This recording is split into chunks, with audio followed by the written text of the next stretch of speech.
Welcome everyone to the Fouad Abiad media channel, and today, finally, I'm joined by one of the greatest bodybuilders of this generation, Hunter Labrada. How are you?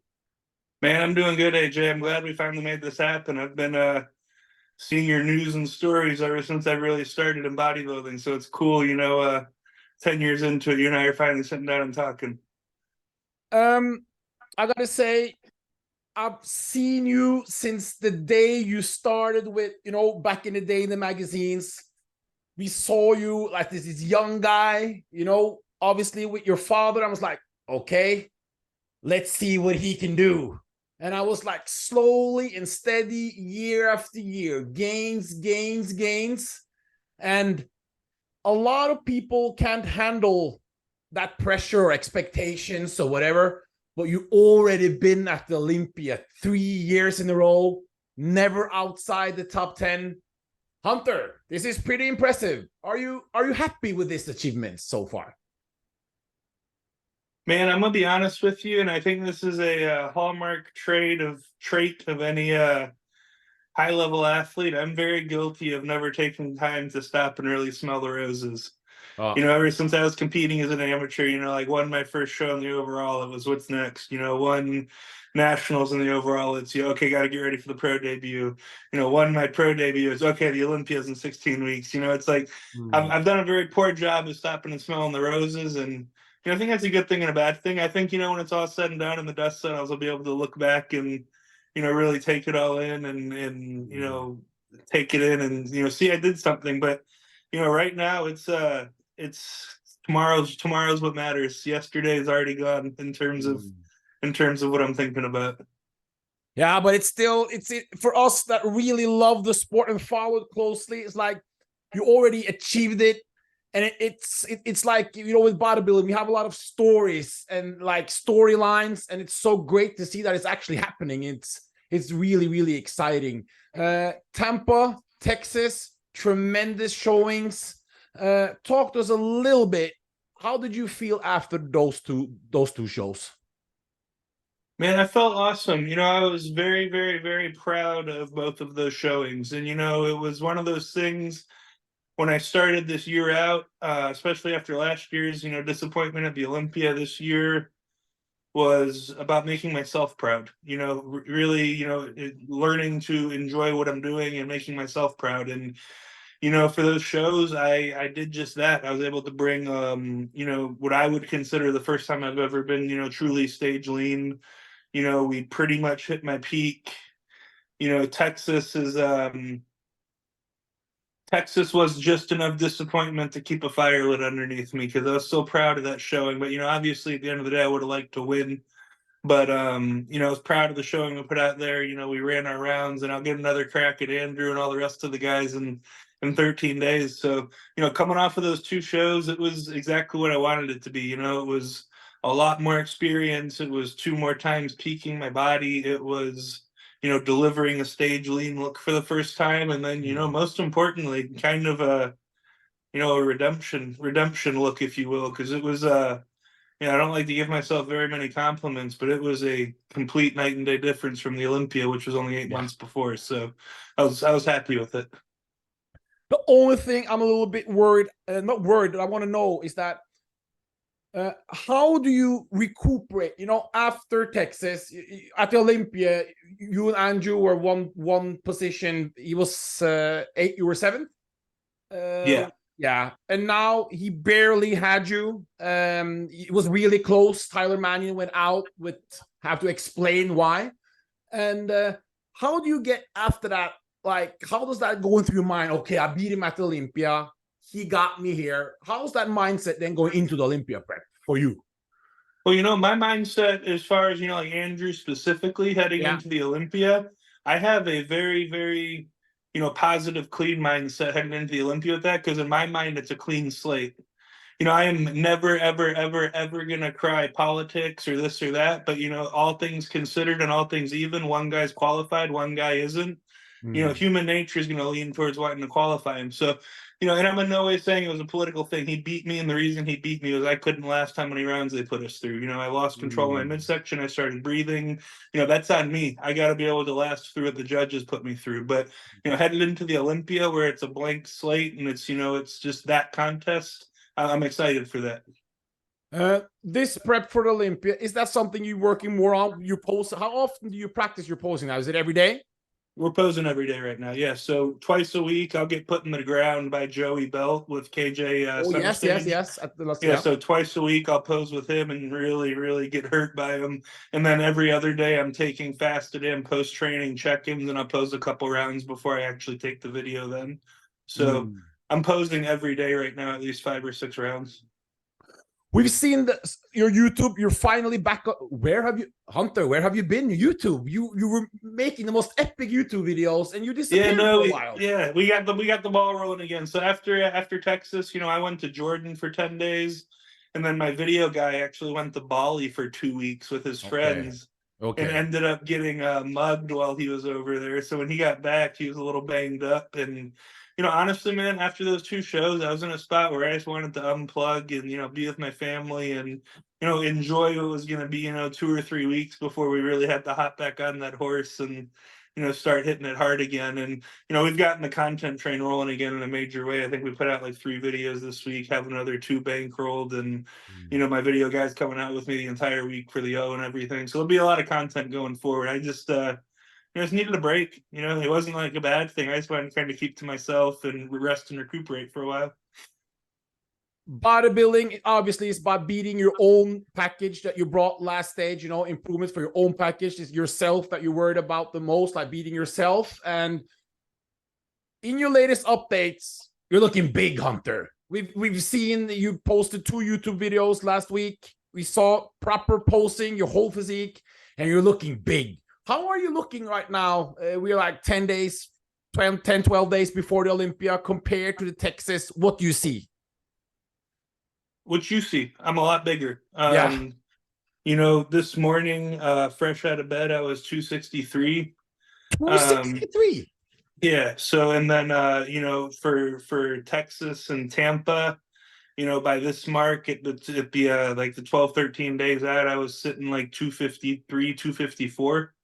So definitely a little bigger. I'm not going to say I'm as sharp as I was for Tampa just yet. We're still pushing for the conditioning, but I'm supremely confident that we'll be able to match the conditioning, but with a little bit more size and fullness, which, especially in my upper body, if I'm able to keep the fullness, I'll compare a lot better with people. So I'm really excited about the look that we're going to be bringing.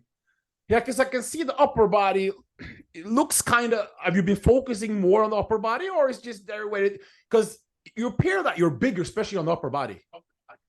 Yeah, so honestly, it's kind of something that's funny, but the extended prep this year has kind of changed the way that I've had to train in the last 10 weeks. Yes. Because I've always been like a big time progressive overload, track everything, push heavy weights, and, being stage lean for this long, you can't do that. So, I've kind of gotten to the point where I'm training a little more instinctually, a little faster. And I think, just the difference in the training style might be making a little bit of difference just in terms of, how much fullness I'm carrying up top. But, more so than anything, man, it's been 28 weeks now where I've been literally perfect every single day.